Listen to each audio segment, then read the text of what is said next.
And All in the Family went on the air after we had 8 in the can, and it started in the next few weeks to climb to #1.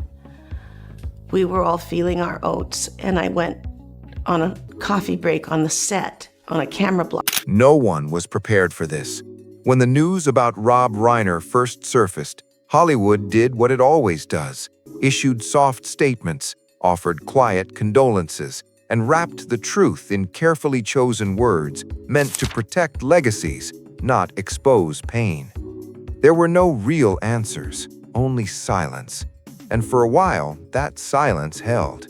Until it didn't. The moment Sally Struthers finally spoke, everything shattered. What Sally Struthers revealed was not polished or safe. It was grief in its rawest form, the kind that makes you look away because it feels too real. She wasn't speaking about a former co-star. She was mourning family. Their bond was forged decades ago on All in the Family, where she played Gloria opposite Rob Reiner's meathead, but that connection never faded. Now, after decades of silence, Sally Struthers has broken it wide open, and what she revealed about Rob Reiner's final months is far darker, sadder, and more heartbreaking than anyone was ready to hear. 3 weeks before his death, Sally Struthers met Rob Reiner for lunch. It would be the last time she ever saw him alive. She expected the outspoken, passionate man the world knew. Instead, she saw someone diminished, quieter, fragile, constantly checking his phone, visibly tense every time it buzzed. When she finally asked what was wrong, Rob looked her in the eyes and said words that still echo with terror. He didn't know how to stop him. He loved him, but he was afraid of him. At first, Sally assumed he meant a business conflict or political enemy. Rob Reiner had plenty of those. But when the call came that Rob and Michelle Singer Reiner were gone, the truth hit her with unbearable force. He hadn't been talking about Hollywood. He had been talking about his own son, Nick Reiner. That realization shattered her. Then, the story took a turn no one expected. Tom Cruise entered the picture. Their friendship dated back to A Few Good Men, a film that bonded them deeply. Tom Cruise, known in the industry for his intensity and sharp instincts, reportedly noticed warning signs others ignored. According to sources close to the situation, Tom tried to intervene months before the tragedy unfolded. What was supposed to be a casual visit to the Reiner home in Brentwood turned into something deeply unsettling. Nick Reiner was reportedly yelling at Michelle, demanding access to money locked away because of his struggles with addiction. The atmosphere was volatile. Tom Cruise allegedly stepped between Nick and his mother, later telling friends the look in Nick's eyes was empty and frightening. He pulled Rob aside and warned him bluntly that he wasn't safe in his own home. But Rob Reiner did what loving parents often do. He defended his son. He said Nick was sick, that he couldn't abandon him, that he deserved another chance.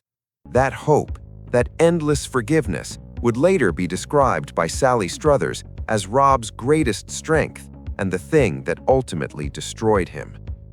Over time, Rob began pulling away from friends. Dinners were canceled. Calls went unanswered. Even his old All in the Family cast noticed the distance. A reunion dinner was planned, but Rob declined. Something felt wrong. A week before his death, Sally drove by his house in Brentwood. Every blind was shut in the middle of the day. The home looked more like a fortress than a place of warmth. She texted him to say she was outside. Hours passed before he replied with 2 chilling words: "He's home." Those words carried fear no one wanted to acknowledge. Then came the financial truth. Sally Struthers revealed that Rob Reiner wasn't just emotionally trapped, he was financially drowning. He had been quietly selling assets, not for luxury or new projects, but to cover massive debts Nick Reiner had accumulated. Gambling debts, drug-related debts, dangerous people no one wants showing up at their date. Rob believed he was keeping danger outside. He didn't realize the real threat was already under his roof. Months earlier, there had been what everyone called an accident.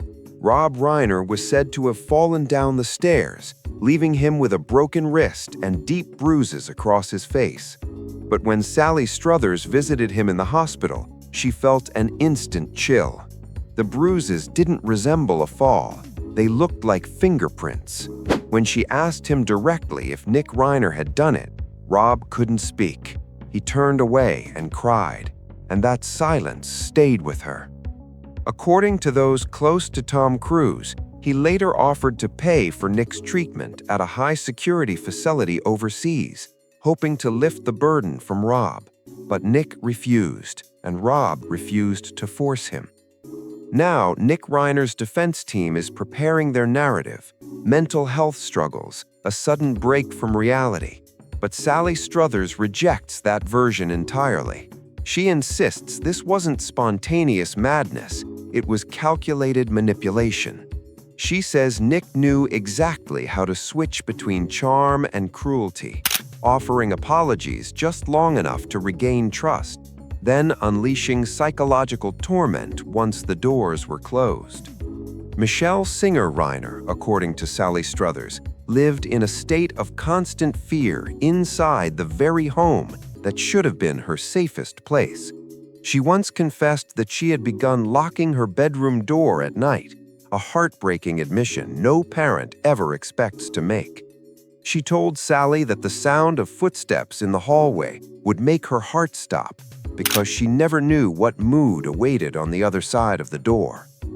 Neighbors later admitted they heard shouting, doors slamming, and objects breaking for nearly 2 full days before the tragedy unfolded.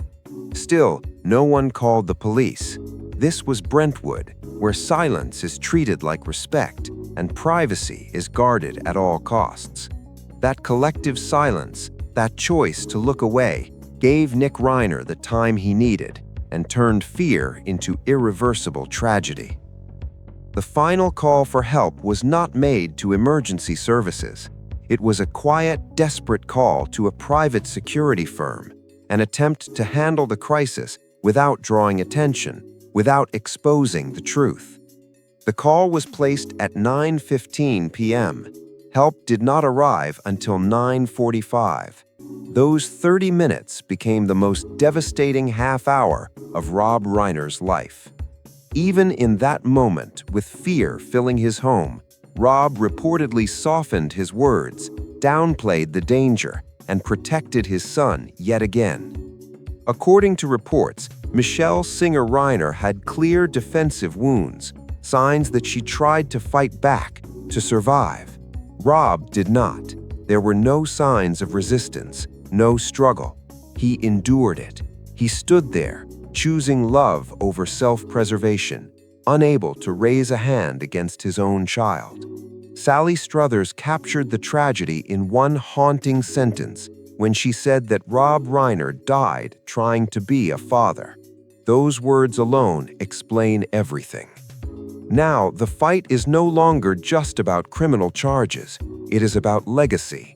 Sally Struthers has begged the public not to let Rob and Michelle be blamed, not to allow their story to be twisted into something cruel or false. She says their only mistake was loving their child too deeply, forgiving too easily, and believing hope would be enough. If this case goes to trial, Tom Cruise is reportedly ready to testify, not for attention, not for headlines, but to make sure the warnings, the interventions, and the ignored signs are finally brought into the light, where the truth can no longer be hidden. This is not just another celebrity tragedy. It is a story about the limits of love. Sometimes love doesn't save. Sometimes it blinds. And sometimes it costs everything. Rob Reiner spent his life giving the world laughter and heart. In the end, he died in silence, still trying to protect the person who destroyed him. And that may be the most heartbreaking truth Hollywood never wanted us to see. If this story moved you, please like, share, and subscribe. Your support helps keep these stories alive. Thanks for watching.